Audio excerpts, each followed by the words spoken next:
சக்கரை நோயிலிருந்து குணமாகிறதுக்கு எந்த மாதிரி எல்லாம் வாழ்க்கை முறையை ஒழுங்குபடுத்தணும்னு இந்த வீடியோல முழுசா பார்ப்போம். ஃபர்ஸ்ட் விஷயம் தூக்கம். இந்த தூக்கம் 11 மணிக்கெல்லாம் ஆழ்ந்த தூக்கம் போற மாதிரி பார்த்துக்கோங்க. 11 மணிக்கெல்லாம் நீங்க ஆழ்ந்த தூக்கத்துக்கு போகணும்னா 9 மணிக்கெல்லாம் படுக்க ஆரம்பிச்சிருங்க.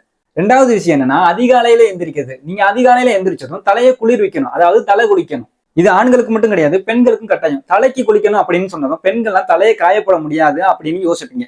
இப்படி எல்லாம் யோசிச்சீங்கன்னா உங்க வாழ்க்கை முறையை ஒழுங்குபடுத்த முடியாது. இதுல சில பேர் தினமும் தலைக்கு குளிச்சா சளி பிடிக்கும் அப்படின்னு சொல்லுவீங்க. அதற்கு சளியை பற்றி ஒரு தனி வீடியோ போட்டிருக்கேன். அந்த வீடியோவை பாத்தீங்கன்னா சளியை பார்த்து பயப்பட வேண்டியது இல்லைன்னு உங்களுக்கு புரியும். மூணாவது விஷயம், பசி இருந்தாதான் சாப்பிடணும். பசியை பத்தி பல வீடியோக்களை போட்டிருப்பேன். அந்த வீடியோக்கெல்லாம் பாத்தீங்கன்னா பசினா என்னன்னு உங்களுக்கு புரியும். நீங்க உண்மையாவே பசியை கவனித்து சாப்பிட ஆரம்பிச்சிட்டீங்கன்னா இன்னைக்கு சக்கரை நோய் வந்ததுக்கு அப்புறம் எல்லாரும் செய்யற வாக்கிங், உடற்பயிற்சி கூட செய்ய தேவையில்லாத அளவுக்கு உடல் சீராக ஆரம்பிச்சிடும். அவ்வளவுதாங்க.